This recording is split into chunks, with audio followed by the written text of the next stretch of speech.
చేయవేస్తే నీకు తినడానికి చెయ్యి కూడా ఉండదు. చీటినమ్మ జీవితం. ఎవడు పడితే ఆడు లాస్ట్ మీద రావడం పెద్ద హీరోల ఫీల్ అయిపోవడం. ఏరా మీరు మగాళ్ళు కాదా, మీకు మనుషులు లేవా? ఇంతకీ ఈ కుమార్తెతో తెలుసుకొని ఇక్కడికి వచ్చావా? తెలుసుకోవడానికి నువ్వేమన్నా భగత్ సింగ్ వా, అల్లూరు సీతారామరాజువా? నువ్వు అనుకున్నాడు అల్లూరు సీతారామరాజు కాదు, భగత్ సింగ్ కాదు, లక్ష్మీ గారు అబ్బాయిరా. ఒంటికి మంచిది.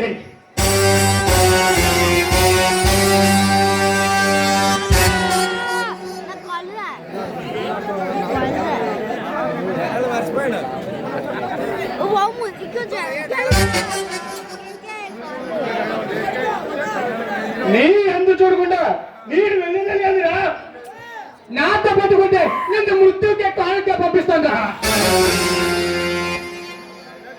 అన్ని జాముల కన్నా మానవ జామ చాలా గొప్పది. ఆ విషయం మర్చిపోయాను. నువ్వు ఒక విషయంలో నువ్వు ప్రయత్నిస్తే అస్సలు బాగోదు. బతుకు మీద అసలు ఎవ్వడు నాతో పెట్టుకోడు. ఒక కొద్ది క్షణాలు నువ్వు ఎక్కడి నుంచి వెళ్ళకపోతే కనీసం నీ ప్రాణాలు కూడా మిగలవు. నీలాంటి రౌడీలను కేడీలను ఈ ఆలిని ఎంత మందిని చూశాను.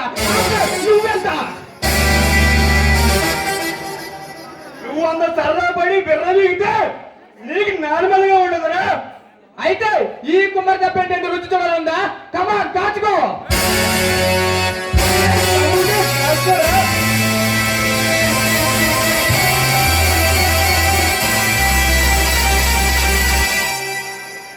నా మూటతో వచ్చి నిన్ను అంతం చేయకపోతే నా పేరు కుమార్ కాదు, వస్తా. చాలా థ్యాంక్స్ అండి. నీకు చదువు నీ జోలికి రాడు. సమయానికి వచ్చి రక్షించారు. మీ రుణం నేను ఎలా తీర్చుకోగలను? అంత గొప్ప నేను చేశాను. ఆపదలో ఉన్న వాళ్ళు ఆదుకున్నాను అంతే. కానీ మిమ్మల్ని నేను నా జీవితంలో మర్చిపోలేను. అవును, ఎవరు మీరు? మీ పేరేంటి? ఆంధ్రనే గడగల్లో వచ్చిన కేడి కృష్ణను. కేడి కృష్ణ అంటే మీరేనా? అవును నేనే.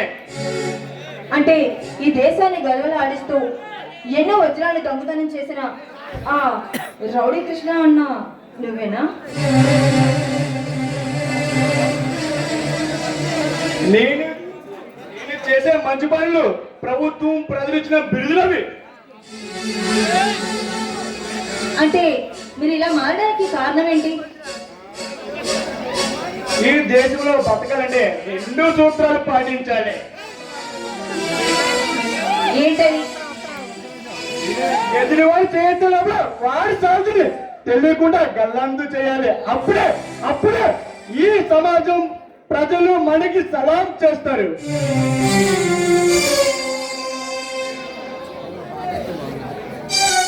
అంటే న్యాయంగా బ్రతికే వాళ్ళకి స్థానం లేదనా మీ అభిప్రాయం? సమాజంలో లేకపోయినా కనీసం స్వసమాజంలో నాకు స్థానం ఉంటుంది. అంటే ఈ సమాజంలో నీతిగా బ్రతికేవారు ఒక్కరు కూడా లేరా?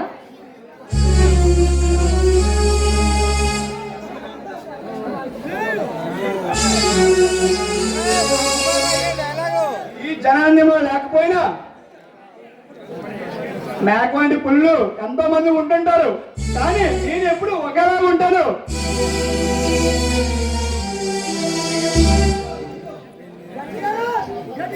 సరేలే, కానీ మీరు ఇలా మారడానికి కారణం ఏమిటో తెలుసుకోవచ్చా?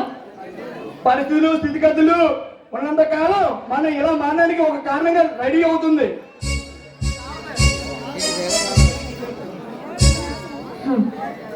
ఏంటో కానీ మీరు ఇంకా ఇంత మంచిగా ఉండేవారు ఇలా ఎందుకు మారారో